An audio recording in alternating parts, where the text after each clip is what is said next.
Bonsoir à tous. Merci de nous rejoindre. Nous arrivons à la dernière semaine du Ramadan. Nous étions avec des hépato-gastro-entérologues sur les maladies digestives.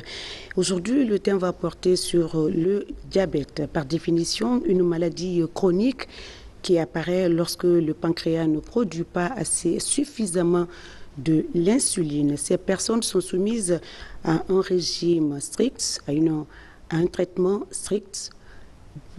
Cependant, peuvent-ils gêner? Les réponses, c'est dans un court instant avec notre invité, docteur Amadou Ba, diabétologue à Donka, et une autre invitée, mademoiselle Bilguissa Baldé. Elle va se présenter tout à l'heure. Dans un court instant, votre animatrice Marie-Sylvie Sissoko pour vous servir.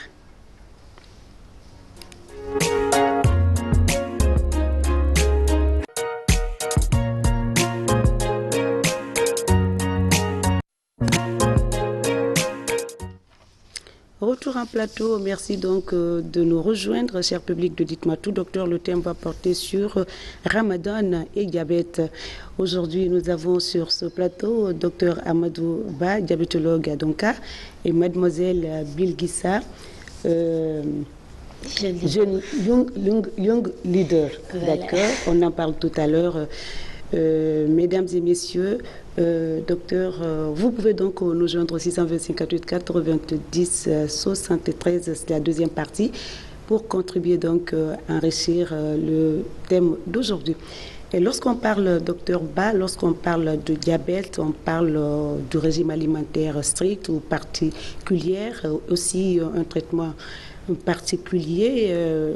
Pas d'eau moindre, hein. Mangez ci, ne mangez pas ça. Et à des heures précises, pouvez-vous nous rappeler quelques interdits en cas de diabète? Merci de nous avoir invités pour cette grande émission de la santé pour la sensibilisation de nos populations. C'est vrai, le diabète, c'est une maladie qui devient un problème de santé publique. C'est une épidémie presque mondiale. C'est une maladie métabolique caractérisée par l'augmentation du taux de sucre de façon permanente dans le sang. Et cette augmentation du taux de sucre est liée soit à une défaillance de production d'insuline par le pancréas, soit à un défaut d'utilisation de l'insuline produite par le pancréas pour arriver au niveau, pour stabiliser le taux de sucre. Donc, dès qu'il y a une hyperglycémie permanente, il y a les signes du diabète qui se manifestent. L'intéressé commence à boire beaucoup d'eau, à uriner de façon fréquente. Il mange, il perd du poids et puis il est fatigué. Et quand ces signes-là arrivent, il faut se diriger à un centre de santé ou à un service hospitalier pour contrôler sa glycémie. En général, quand on contrôle la glycémie, il se trouve que l'intéressé est diabétique. C'est en ce moment qu'on commandera à prendre en charge ce diabétique. Et dans les critères diagnostiques de ce diabète-là, quand on fait une glycémie à jeun, après 8 heures de jeûne, à 2 reprises, que ce résultat est supérieur à 1,26, on peut parler de diabète. Ou quand la glycémie aléatoire, c'est-à-dire une glycémie prise à n'importe quel moment de la journée, avec un des signes cliniques du diabète qui est supérieur ou égal à 2 grammes, là aussi on peut déclarer le diabète. Le problème du diabète, c'est quand il n'a pas été dépisté tout, qu'il va y avoir des problèmes, des complications à la longue. Parce que pour gérer ces complications-là, ça devient lourd et pour le malade, pour l'entourage et pour tout le monde, et même pour les médecins. Donc, un diabète dépisté tout peut éviter et freiner la survenue des complications. Très bien. Alors, je disais tout à l'heure que nous avons deux invités. Nous avons Dr Ba et Mademoiselle Baldé. Elle n'est pas médecin, mais elle connaît bien le rouage de la diabétologie à Donka et au centre T6. Voilà. Bilguissa, moi je ne dirais pas que vous êtes, apparemment vous n'avez pas l'air d'une personne malade, hein, ou qui a le diabète. Alors parlez-nous un tout petit peu. On vous appelle Young Leader, CN au sein de la Fédération internationale de diabète, IDF. Alors, parlez-nous, présentez-vous de façon plus détaillée pour permettre aux téléspectateurs de voir Merci beaucoup, Madame Sissoko, pour l'invitation. C'est vraiment un grand plaisir pour moi de partager ce que je sais un peu sur le diabète. Voilà, moi je suis Bilguissa Baldé, jeune leader diabétique en français, guinéen, et en anglais, young leader diabétique au sein de la Fédération internationale du diabète. Parce que j'ai été un jeune leader nommé depuis 2019. Et jusque-là, j'ai réussi à mener beaucoup d'activités avec mes amis ici, qui ont été vraiment soutenus par l'Association guinéenne d'éducation et d'aide aux diabétiques, la GIAD, et que je remercie beaucoup, puisqu'ils ont été vraiment d'une grande aide pour la réalisation de ces activités, et qui a permis vraiment de montrer le visage ou je dirais quelques problèmes et vraiment le combat que nous menons ici en Guinée à l'international. Parce que c'est grâce à notre adhésion au niveau de la fédération internationale qui nous a permis aujourd'hui de dire ouais, en Guinée, le diabète est suivi, est bien suivi, je dirais, et qu'il y a aujourd'hui une équipe de jeunes leaders qui est là, prêt vraiment à aller de l'avant pour accompagner les autres. Vous assurez la relève quoi, quand les médecins ne sont pas là, oui, vous faites presque la même chose que les médecins. Exactement. Et vous êtes déjà passé dans cette émission, on en a parlé déjà. Alors aujourd'hui on parle de Ramadan et le diabète, deux choses peut-être qui ne font pas bon ménage pour certains, mais d'autres malgré qu'ils soient diabétiques, ils tentent de gêner par crainte, on arrive tout à l'heure. Vous avez été détecté diabétique il y a 18 ans ou plus. Oui. Vous avez 5 ans, je crois, dans le livre en tout cas. Et aujourd'hui, vous êtes demoiselle 26 ans. Aujourd'hui, quand on compte l'âge, vous êtes en tout cas adolescente, majeure, responsable. Oui. Vous avez envie de gêner, mais vous ne gênez pas. C'est vrai, mon diabète a été détecté à bas âge et depuis l'heure, à l'enfance, c'est les parents qui gênaient. Et quand je suis devenue un peu plus grand, j'ai commencé moi-même à m'occuper de ma maladie, à vraiment faire l'opposition. Et à chaque fois que le Ramadan arrive, c'est vrai, c'est vraiment embêtant, pas avec la famille, mais avec l'entourage, d'être une personne grande comme ça. Et puis les jeunes gênent et que toi, tu ne gênes pas, ça suscite des questions. Et moi, personnellement, je n'ai jamais gêné. Voilà. Mais tout le temps, même dans la grande famille, les gens se demandaient, mais elle est diabétique, est-ce qu'elle peut gêner? Et du coup, j'expliquais aux gens, je ne peux pas gêner, les parents également, et puis la famille, il n'y avait pas de problème. Mais le souci, c'était avec l'entourage. Et les gens me demandaient, Bilguissa, pourquoi tu ne gênes pas? Et d'autres disaient, c'est par refus que je ne gênais pas. Mais du coup, entêtée que je suis, je répondais toujours en disant, mais non, si je ne gêne pas, c'est parce que j'ai une maladie et que cette maladie ne me permet pas de gêner. Et même dans le courant, je me suis dit, parce que j'ai essayé de me poser des questions, aller voir vraiment les religieux parce que ça m'embêtait trop. À comprendre. Voilà, si je ne gêne pas, qu'est-ce qu'il faut faire? Exactement. Pour te décomplexer un peu, quoi. Voilà. Et j'ai demandé, ils m'ont dit que vraiment le diabète faisait partie d'une des maladies excepté du Ramadan. Donc je me suis dit, alors là, je n'ai pas de crainte et du coup, j'ai pas de mal à répondre aux gens. Et ça a continué comme ça. C'est comme hier, je me baladais à 19h pendant que les gens étaient en train de faire la rupture. Et soudain, il y a un monsieur qui me questionne et dit, ça va? Je dis, oui, ça va. On s'est salué. Et puis soudain, il me dit, pourquoi toi tu es dehors? Les autres sont en train de faire la rupture. Je lui ai regardé, j'ai souri. Je dis, c'est parce que moi, je ne gêne pas. Il dit, une grande fille comme toi, tu ne gênes pas? Je dis, oui. Il dit, pourquoi? Je dis, parce que je suis diabétique. Et la question qui lui est venue en tête, mais le diabète ne peut pas t'empêcher de gêner. Parce que pour lui, il voit les autres grandes personnes qui ont le diabète essayer de gêner. Mais par-dessus tout, c'est qu'eux, ils ne comprennent pas pourquoi ils ne doivent pas gêner. Est-ce que vous voyez? Et moi, je lui ai dit, le diabète peut empêcher de gêner parce que si je gêne, c'est que mon organisme vraiment court des risques graves de complications. Donc, je ne vais pas mettre ma vie en danger pour ça. Alors, docteur, vous le rejoignez dans ce cas. Et certains disent que le jeûne est thérapeutique, mais ce n'est pas valable pour tous les diabétiques quand même. Non, pour rejoindre Bilgissa, c'est vrai, le jeûne est une obligation religieuse chez tous les musulmans adultes. C'est vrai, mais il est même dit aussi, celui qui ne se sent pas en bonne santé peut compenser ce jeûne-là en donnant des mônes. C'est écrit dans le Coran.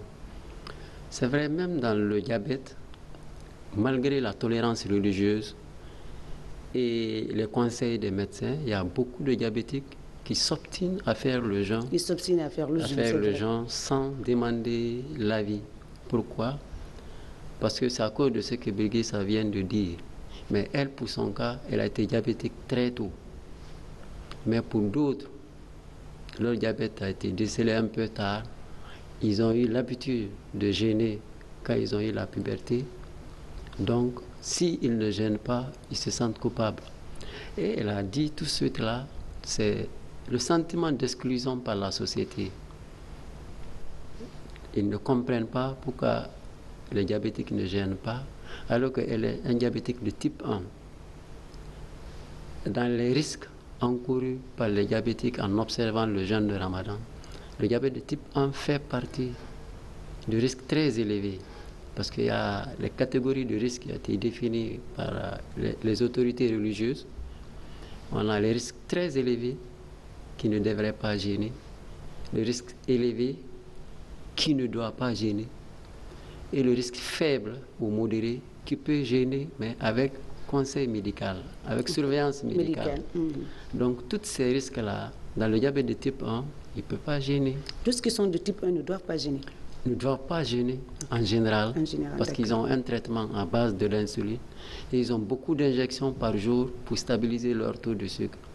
Et quand ils gênent pendant le ramadan, le risque qu'il y a, c'est de faire l'hypoglycémie. Et l'hypoglycémie, quand tu fais l'hypoglycémie, il faut corriger, sinon tu peux être dans le coma. Et logiquement, les diabétiques en général, c'est des maladies chroniques. Ils doivent préparer le jeûne de ramadan 2 mois avant le ramadan.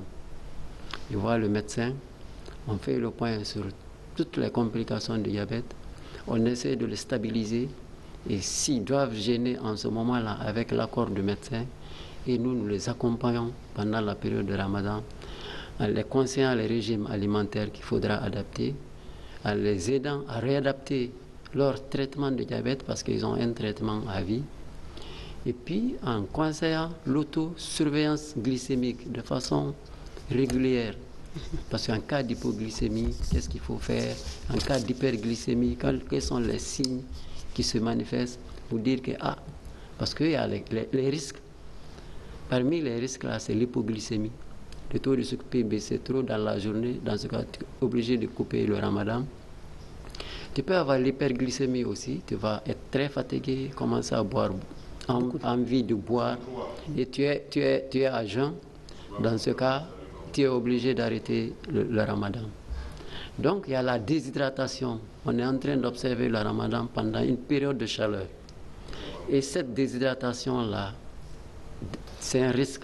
Parce que si tu ne bois pas suffisamment de l'eau la nuit, la journée il fait chaud, tu vas te déshydrater et tu vas entraîner la thrombose. Et là, c'est des risques vraiment que les diabétiques encourent en observant les ramadans. Maintenant, ceux qui ont des appareils, dès que la glycémie est autour de 0,70, tu es obligé de couper le jeûne de ramadan. Ou dès que tu contrôles que la glycémie est à 3 grammes, avec des signes d'acidocétose, là aussi tu es obligé de couper le ramadan. Dans tous les cas, il faut voir le médecin avant le ramadan. Voilà, je vous rejoins, docteur Ba. Si la population diabétique est soumise à un régime et un traitement, soit par insuline ou par comprimé selon les types, comme vous l'avez dit tout à l'heure, ils sont donc déconseillés par les diabétologues, ou en tout cas les professionnels.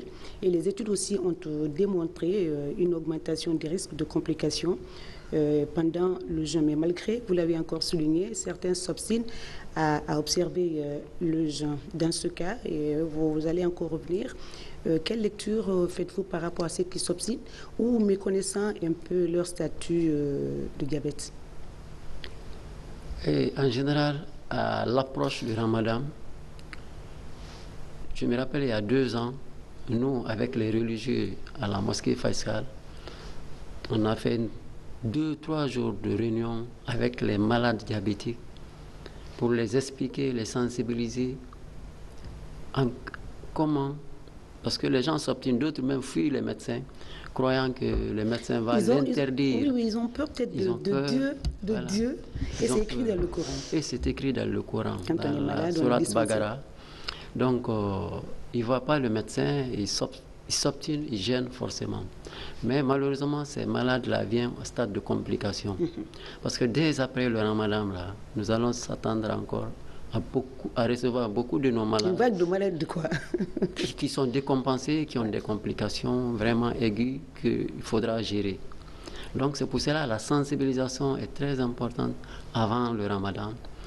Il faut venir voir. Le rôle de médecin, c'est d'accompagner les fidèles musulmans qui doivent jeûner à bien observer le ramadan sans complications. Pas pour leur dire, ah non, tu ne dois pas jeûner, mais c'est pour cela qu'il y a les catégories de risque des diabétiques ceux qui ne doivent pas du tout jeûner, c'est les diabétiques de type 1 qui sont sous insuline régulièrement, les diabétiques très âgés, en âge avancé, qui vivent seuls, qui ont des traitements à base de l'insuline, parce que le risque, ils vont faire l'hypoglycémie, et les diabétiques qui ont des comorbidités, qui ont des maladies avec des insuffisances cardiaques, les maladies rénales qui vont jusqu'à la dialyse, ils ne doivent pas du tout jeûner. Et les diabétiques qui ont eu à faire les hyperglycémies ou l'hypoglycémie les 3 derniers mois avant le ramadan. Vraiment, ça, c'est des malades à risque qui ne devraient pas observer le jeûne du ramadan. Mais les diabétiques qui sont stabilisés avant le ramadan, qui ont des médicaments qui ont pour rôle de stabiliser le diabète sans créer l'hypoglycémie, parce qu'il y a des molécules pour ça, eux, ils peuvent observer le ramadan. Ceux-ci sont de type 2 ou quoi? Sont les diabétiques de type 2 qui sont stabilisés par le régime simple ou par des médicaments qui ne font pas l'hypoglycémie comme la metformine, qui est la molécule qui est représentée en Guinée. Eux, ils peuvent observer le ramadan. À la rupture, ils peuvent prendre un comprimé de metformine. Et au souhour, à l'aube, le diabétique doit forcément prendre le repas de l'aube. Il doit être même le dernier à prendre ce repas-là, avant l'appel du muezzin. Il doit prendre ce repas, après il prend son médicament-là. Donc c'est comme ça qu'il doit faire. Et il doit beaucoup boire de l'eau pendant la nuit. Boire beaucoup d'eau. Bilkissa, je me retourne vers toi. Bilkissa, demoiselle Bilkissa a un livre. Moi aussi j'en ai un. Et je te vois dans ce livre, d'accord? Alors, ça s'appelle le livre Vécu et résilience des enfants diabétiques en Guinée. Je vois ton témoignage, je vois plein d'autres témoignages. Bilkissa fait partie de la Fédération internationale du diabète. Vous êtes les jeunes diabétiques à être recrutés, à pouvoir former d'autres jeunes diabétiques, même la famille. Il y a des familles, et des mamans, des papas qui vous accompagnent dans vos différentes activités. Alors, parlez-nous un tout petit peu. C'est vrai que quand on parle de diabète, et que quand tu es là, il faut nous rappeler un peu les activités que vous menez pour donner la motivation, ou en tout cas le courage aux autres, de ne pas regarder, c'est-à-dire d'une autre façon, les diabétiques, de ne pas les stigmatiser, de ne pas les rejeter de la société, parce que dans ce livre, beaucoup de témoignages fait cas au rejet, stigmatisation, abandon systématique des personnes vivant avec la maladie, et c'est vraiment dommage. Dans notre conversation tout à l'heure, c'est des gens qui n'ont pas compris, ils ne comprennent pas qu'on peut vivre avec le diabète et vivre sainement et vivre comme les autres. Parlez-nous un tout petit peu. Merci beaucoup. La question est très pertinente et très intéressante. Et je dirais que nous, les jeunes diabétiques, on est suivis, formés par nos soignants sous l'accompagnement de l'Association guinéenne d'aide et de soutien aux diabétiques et par vraiment nos soignants qui font presque la grande partie des choses pour nous former dans les différentes sessions sur le diabète, comment est-ce qu'il faut vivre. Et du coup, on a pensé un beau matin comme ça, on s'est retrouvés avec les séances de formation qu'on faisait.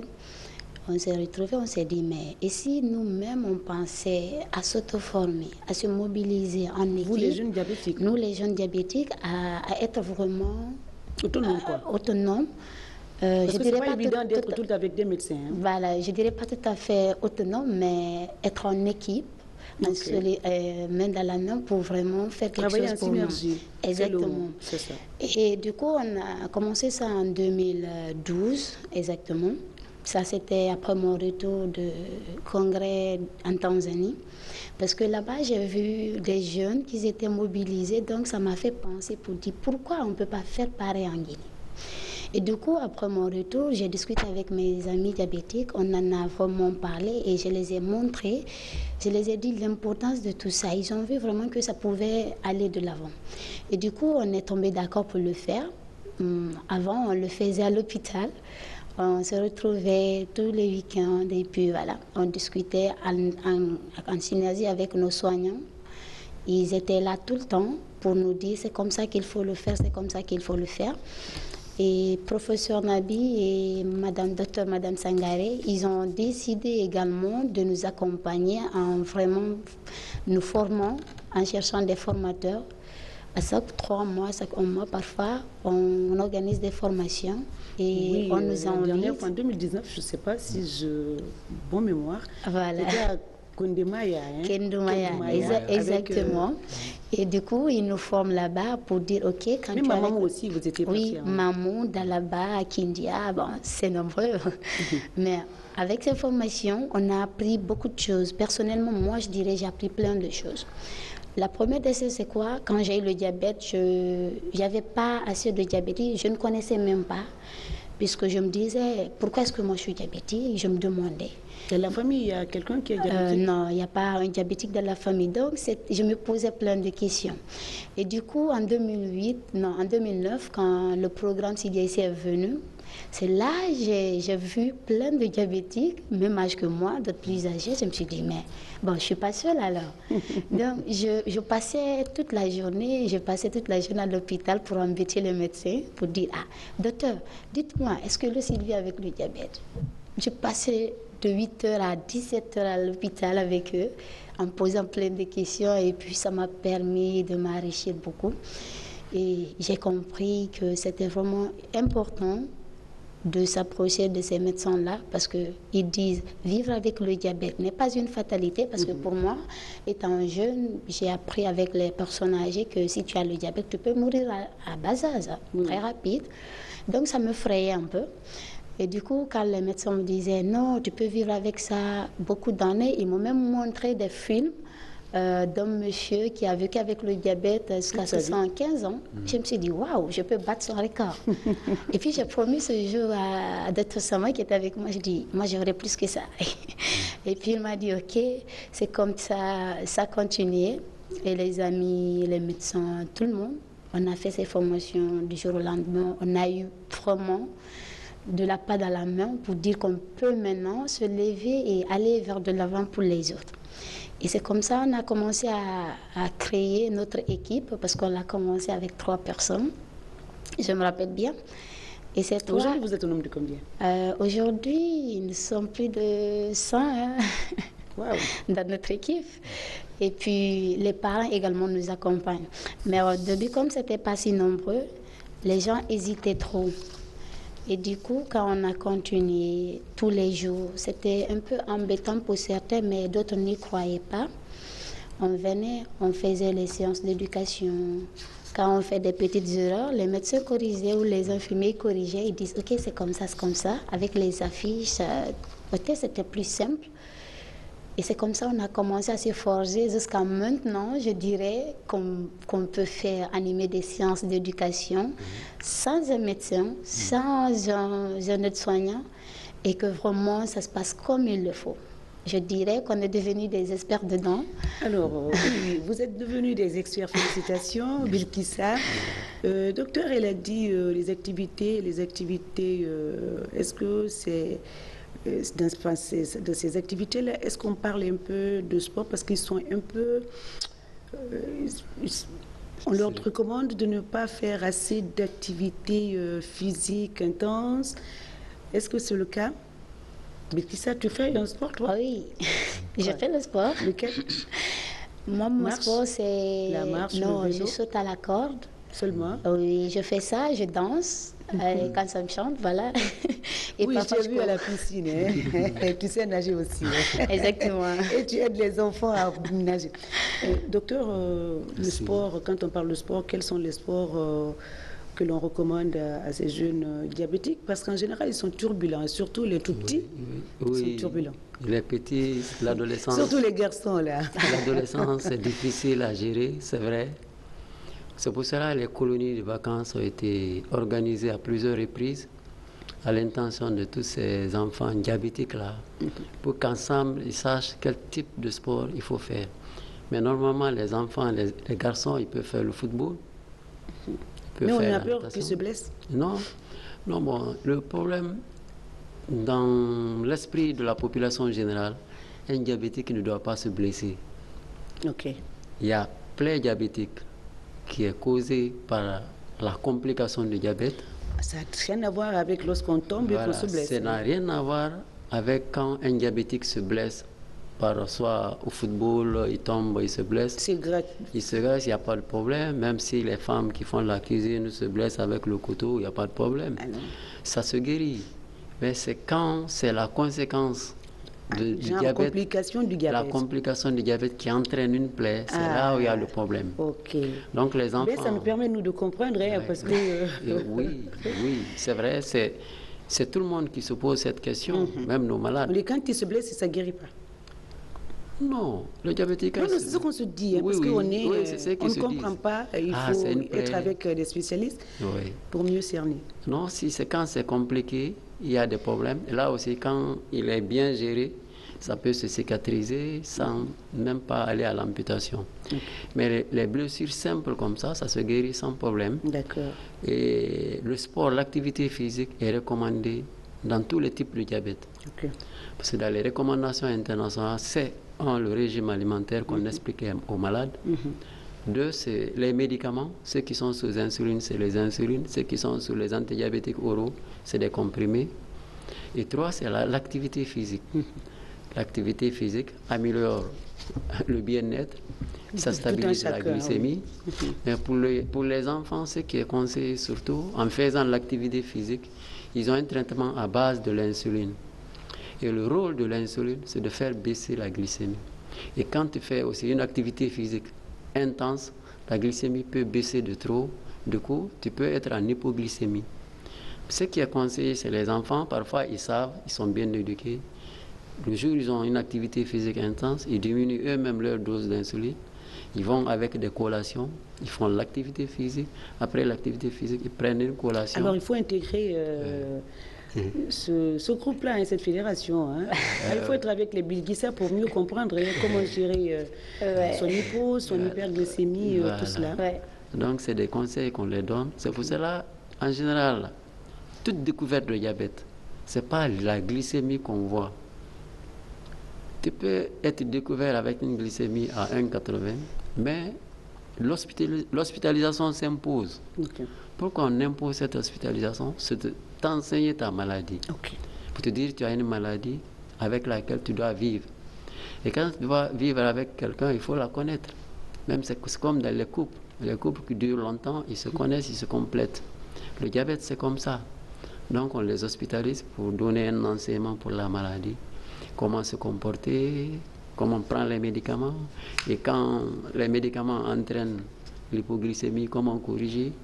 On enseigne tout ça aux malades pour qu'ils puissent se prendre en charge, qu'ils soient un peu autonomes et ils gardent les rendez-vous avec les médecins. C'est une sensibilisation continue. Ok. Lorsque vous avez parlé tout à l'heure hyperglycémie, on dit que le zinc, je reviens un peu dessus, est thérapeutique, mais ce mot n'est pas valable pour les diabétiques parce que dans ce cas, on parle d'augmentation et de diminution drastique du taux de sucre dans le sang. Dans ce cas, ils sont dispensés du zinc. Et est-ce que ces personnes un peu, pas adolescents cette fois-ci, un peu âgés, est-ce que sont aussi conseillés de pratiquer, par exemple, quelques sports? Oui, le diabétique qui observe le jeûne de Ramadan, il peut parfaitement, parce que le risque, c'est l'hypoglycémie. Parce que quand même en temps normal, qu'on n'a pas mangé toute la journée et qu'on fasse une activité physique aussi intense, le risque, c'est de faire l'hypoglycémie. Mais cette hypoglycémie-là est accrue chez le diabétique qui a un traitement qui fait aussi baisser trop la glycémie, comme l'insuline. Il y a des sulfamides hypoglycémiants aussi qui font baisser trop la glycémie, qui ont une durée de vie très longue dans le corps. Ça aussi, c'est des médicaments un peu de conseil. Mais il y a d'autres classes de médicaments qu'on conseille aux malades. Si c'est des sulfamides qui ont une durée d'action pas très longue, que le malade peut, en observant le jeu, prendre surtout à la rupture, et la metformine, qui est un buganide, qui n'est pas hypoglycémiant. Dans ce cas, si l'intéressé doit faire le sport, c'est la marche, 1 heure du temps avant la rupture du Ramadan, ou après la rupture, surtout quand il a beaucoup plus mangé aussi. Après la prière de 22h, il peut aller faire la marche, 30 minutes d'activité physique, en se resucrant au fur et à mesure et en buvant assez d'eau. Oui, une petite question m'est venue à l'idée. Est-ce qu'on peut se passer de l'insuline, docteur Oba? Oui, il y a les diabètes de type 2 en général. Peuvent se passer de l'insuline. Peuvent se passer de l'insuline à un temps, mais il y a l'indication de l'insulinothérapie sur le diabétique de type 2. Même si l'intéressé est stabilisé par les comprimés, s'il doit subir une intervention chirurgicale par exemple, dans ce cas, il faudra lui prescrire de l'insuline. D'accord. Et puis il peut à un moment donné aussi être insulino-nécessitant, parce qu'il a tellement pris des médicaments qui stimulent un peu son pancréas pour produire l'insuline. À un moment donné, ça ne peut plus fonctionner. Il devient insulino-nécessitant. Wow. Dans ce cas, on le mettra sous insuline. Les femmes aussi qui sont diabétiques, qui ont eu la conception, qui sont en grossesse, qui attendent un enfant, dès la conception, ils doivent rencontrer le médecin. Et le médecin verra le type de médicaments qu'ils prennent, mais en s'assurant pour mieux protéger l'enfant et la femme, il vaudra mieux le mettre sous insuline pour la circonstance. Okay. Donc, tout diabétique peut prendre de l'insuline. Tout diabétique peut prendre de l'insuline, Bilkissa. Dans ce livre, lorsqu'on parcourt un peu, on pose des questions en même temps, on profite de votre passage dans ces émissions pour grignoter un peu, ou en tout cas lire quelques passages dans ce livre Vécu et résilience des enfants diabétiques en Guinée sous la direction du professeur Nabi Moussa Baldé. Et on l'a invité, mais il n'est pas un peu, très occupé.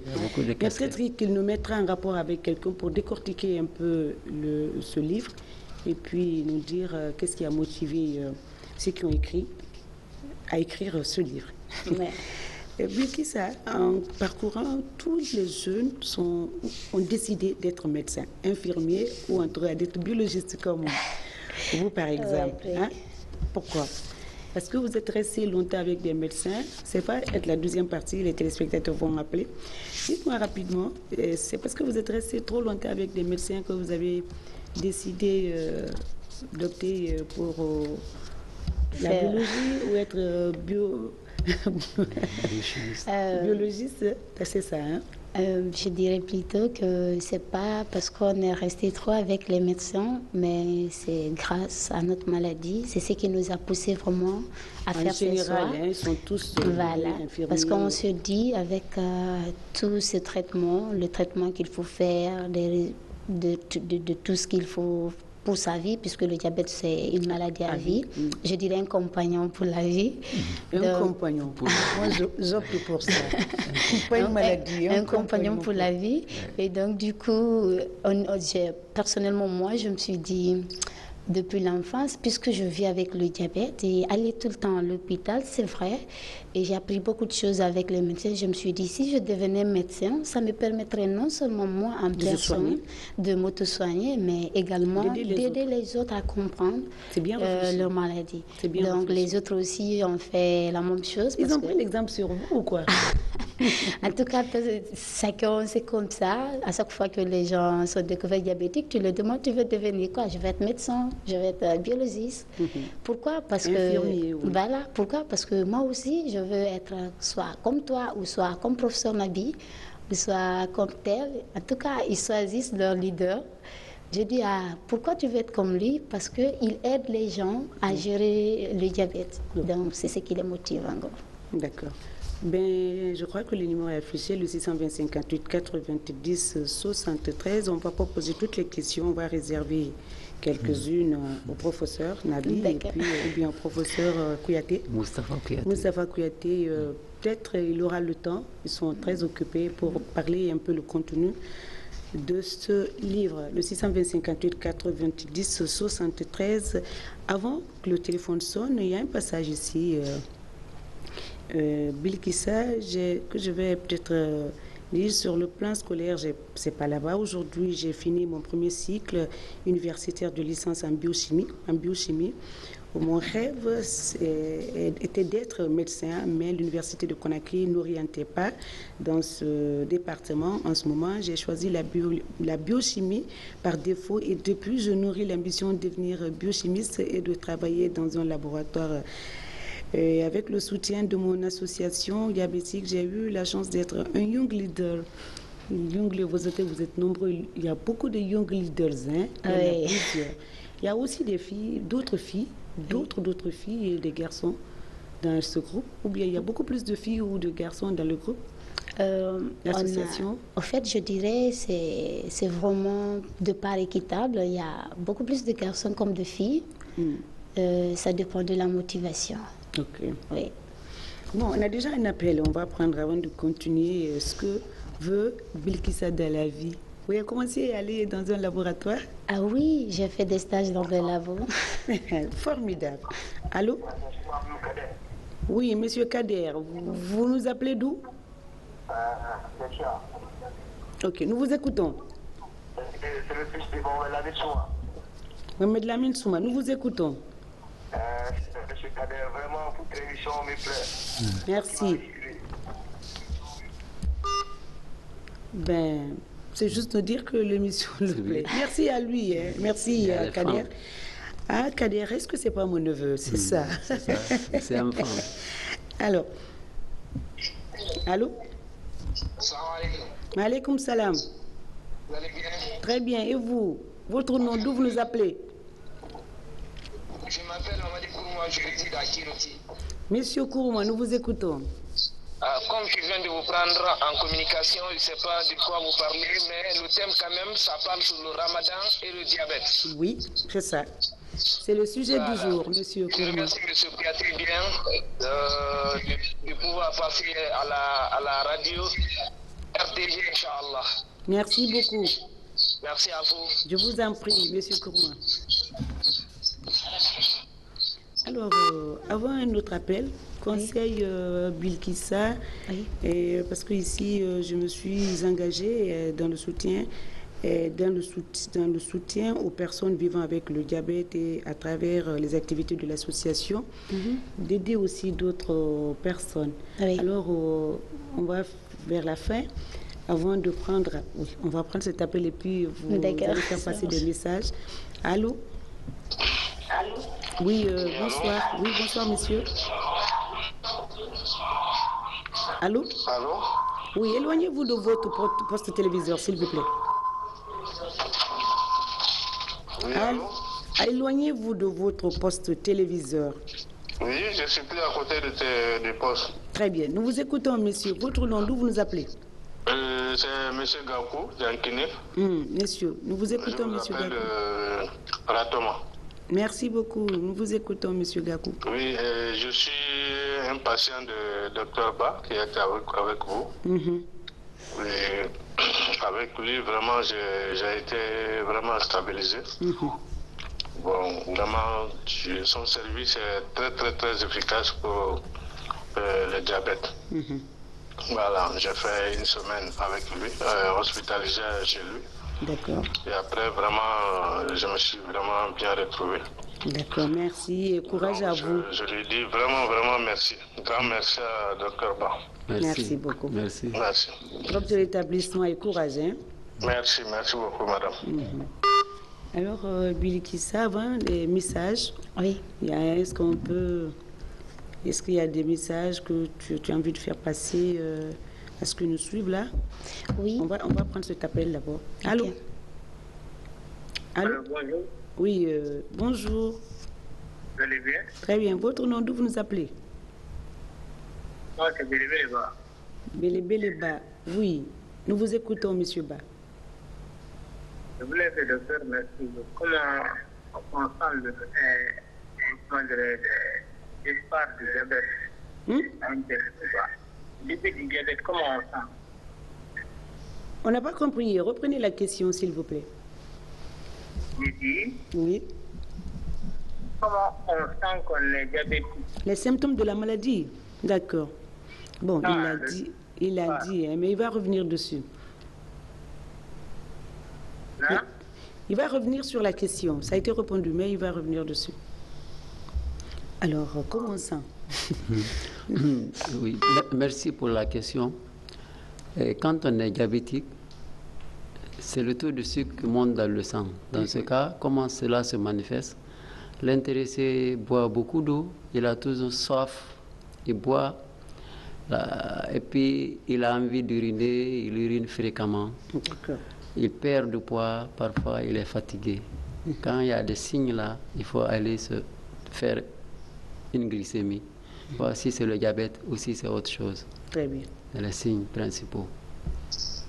Allô? Allô, oui, bonjour madame. Oui, bonjour monsieur. Votre nom, d'où vous nous appelez? Je m'appelle Silla Mohamed Lamine. Oui. Je vous appelle depuis la Cité de l'Air. Nous vous écoutons, monsieur Silla. Ok, c'est juste pour dire bonsoir à votre honorable invité, Dr Ba, Oui. et qui est le plus grand diabétologue de la République. Félicitations. On est vraiment fiers de lui. Merci. Merci. Il aide beaucoup, hein? Ouais. Oui, merci. Il aide beaucoup, c'est vrai. Merci beaucoup. On a beaucoup de messages aussi à lire. Est-ce qu'on va pas...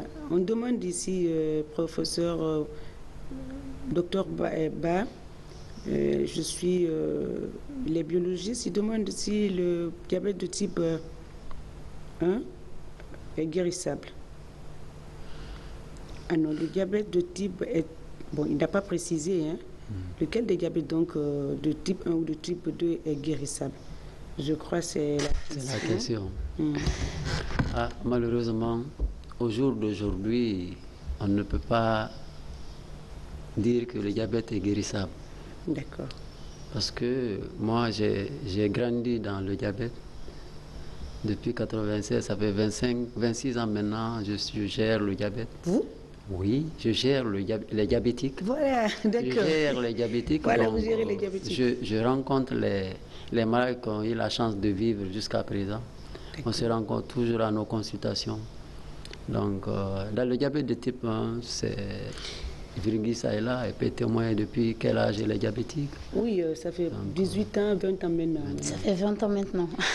Billy Kissa, on demande un régime. On parle toujours de régime. Quand on va à l'hôpital, après la glycémie, c'est l'éducation qu'on donne aux personnes qui sont découvertes diabétiques.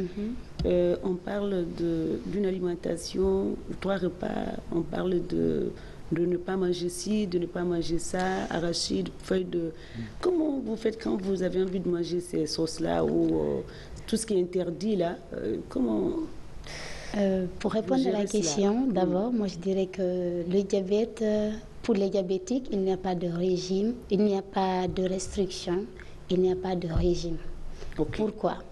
Parce que dès l'instant que vous mettez une barrière pour un malade de ne pas faire ça, c'est ce qu'il fera. Oui. Et donc, du coup, Et il est connu aujourd'hui, que ce soit par les institutions ou les médecins, qui se sont dit, si on interdit, les gens vont manger. Donc, qu'est-ce qui est important? Tous les aliments qu'on est en train d'interdire aux patients diabétiques, ils en ont besoin. Mais comment est-ce qu'il faut le manger? C'est ça qu'il faut savoir. Dans ce livre, vous avez tenté un jour de manger beaucoup de riz et puis en voilà. quantité. Hein? Et du coup, moi, je dirais que pour un diabétique, il peut manger tout. Il n'y a pas de restriction. À la seule différence, il doit manger de manière équilibrée, c'est-à-dire de façon modérée.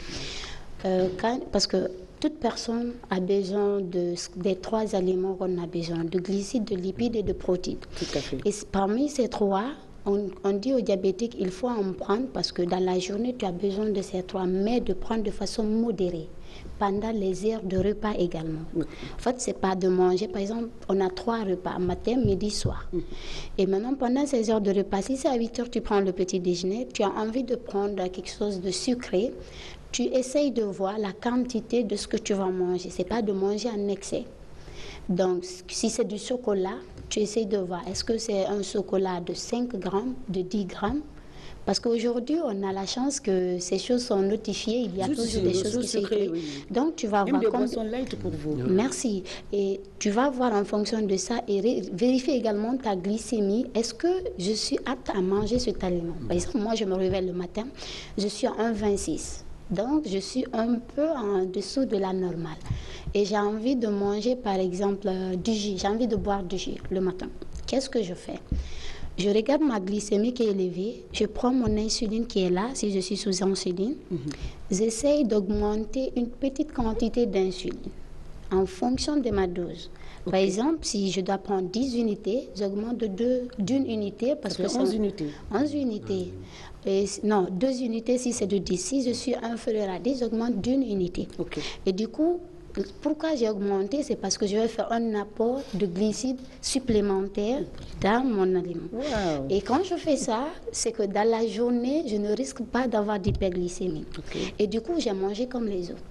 Et dans la journée également, si c'est pareil, vous faites la même chose. Tout ce que vous avez envie de manger, vous regroupez. Si je comprends, c'est parce que, par exemple, toi, tu es éduqué ou tu es intellectuel. Oui. Voilà, c'est un peu différent. Ah oui, c'est vrai. Parce qu'avec ceux qui ne sont pas allés à l'école, même si on leur explique, ils ne comprennent pas, ils ne savent même pas lire. Voilà, ils ne savent pas lire. Donc ça devient un peu ambigu. D'accord. Pour ces gens-là, je dirais, c'est aussi simple. Il ne faut pas trop se traumatiser avec les aliments. Le manger, quand il est là, tu as envie de manger vraiment. Si c'est les sucreries, c'est très simple. On peut le mesurer dans la paume de main. C'est une méthode qu'on peut le faire pour que tu puisses manger. Tu mets les sucreries, par exemple, si c'est du jus, tu essaies de prendre la moitié de la bouteille. Tu prends, tu bois. Tu continues avec l'insuline que tu as l'habitude de faire puisque tu ne peux pas doser à risque d'augmenter de plus ou vraiment de faire l'hypo après. Et si tu sais que tu as pris ça, tu manges comme d'habitude, tu fais une marche de 15 à 10 minutes. Ça suffit pour vraiment gérer. Et si c'est par exemple les sauces, par exemple, parce que j'entends souvent dire il ne faut pas manger la pâte d'arachide, il ne faut pas manger ça. Sauce de feuilles, il faut manger le riz du pays Barbara. Je dis que c'est juste pour fatiguer les gens, les malades, les traumatiser avec ça, parce que imaginez, dans le mois, on ne prépare ça qu'une fois ou 2 fois dans la famille. Et que vous avez besoin vraiment de cette pâte d'arachide. Vous avez besoin de ces acides gras qui ressortent de la sauce. Et qu'est-ce qu'il faut? Mais il ne faut pas se tuer. Prenez votre médicament, insuline surtout, si c'est ça, si vous êtes sous insuline, vous mangez comme il faut et vous prévoyez une activité sportive. C'est aussi simple. D'accord. Voilà. Et puis c'est un bon conseil pour ceux qui nous suivent là. Et je crois que c'est la bonne personne qui nous a produit de bons conseils, en tout cas envers les diabétiques. Hein, tu es mieux placé pour conseiller les autres. Merci beaucoup. Merci. Docteur, on va continuer à prendre et lire quelques messages également. Allô? Allô, éloignez-vous s'il vous plaît de votre poste téléviseur. Oui, allô, vous allez bien? Très bien. Votre nom, d'où vous nous appelez? Je m'appelle M. Kamara. Je suis à Matam. Monsieur Kamara, nous vous écoutons. Ok, je commencerai d'abord de solliciter la fille qui a donné des propositions très pertinentes et des parcours aussi qui sont très intéressantes. Maintenant, comme vous l'avez si bien dit par rapport à votre proposition là, de dire que la fille a eu la chance d'être éduquée et d'avoir quelques instructions qui lui permettent de bien gérer la maladie. Maintenant, ma question auprès de monsieur qui est à côté de vous. Docteur Ba, oui. Oui, maintenant, comment initier les autres afin de pouvoir être initiés et éduqués afin de gérer leur maladie ou d'autres maladies. Donc ça c'est ma question. Bien. C'est seulement le diabète, hein? Comment gérer le diabète avec les diabétiques? Rapidement, docteur, on va lire quelques messages parce que on ne prend seulement que des appels, les messages, on ne lit pas beaucoup. Oui, allez-y. Oui, pour répondre à M. Camara, c'est vrai, Bilgissa est dans une association. Rapidement, oui. Rapidement. Mais chez nous, on a des programmes pour les diabétiques où on fait tout un bilan. On a un service à l'hôpital régional de Anta où on programme les malades pour faire un bilan de retentissement de leur diabète.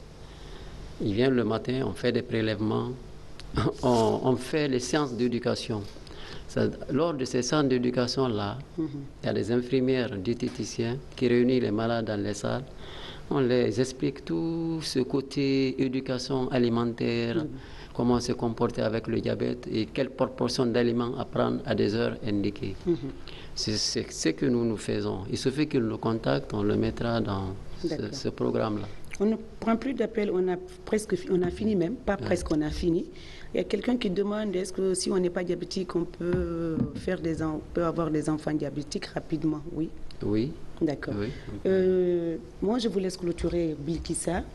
Et puis, on se retrouve la semaine prochaine pour soit parler, décortiquer le contenu du livre avec professeur Nabi ou professeur Moustapha Kouyaté. Bien, d'ici là, nous, on va clôturer le diabète. D'accord. Alors, le dernier mot, Bilkissa, pour le public. Ok, je dirais que le diabète n'est pas une maladie contagieuse transmissible ou à être stigmatisée. C'est de vraiment insérer les diabétiques dans la société, leur permettre de vivre leur vie comme les autres et vraiment arrêter de leur stigmatiser de toutes les façons possibles, que ce soit à l'école, au travail ou pour le mariage, parce que c'est le problème le plus grave aujourd'hui que les jeunes filles vivent.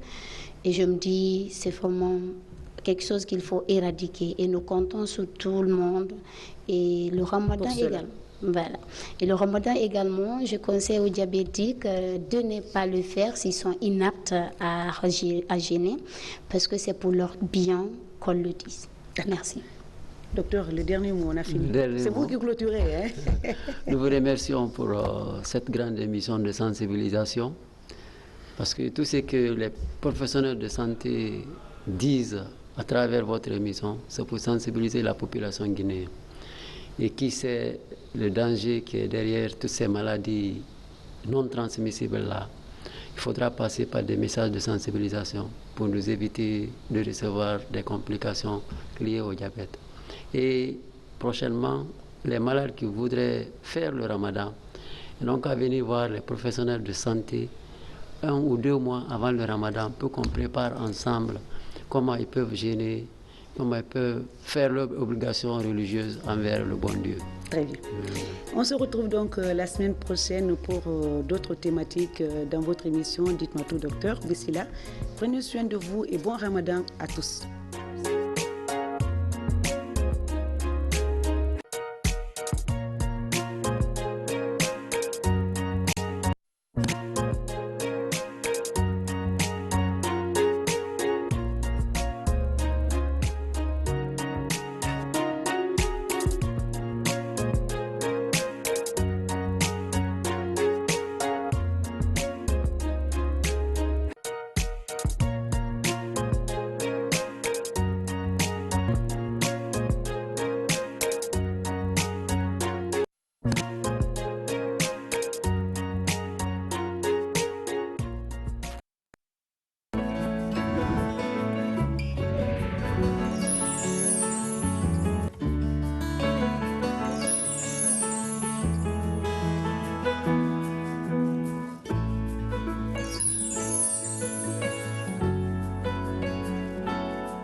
Merci Radio Guinée, c'est tous les jeudis matins de 7h à 9h, c'est votre ami Bouba Camara qui vous sert sur cette radio. Nostalgique des années 60, 70, 80. Retrouvez désormais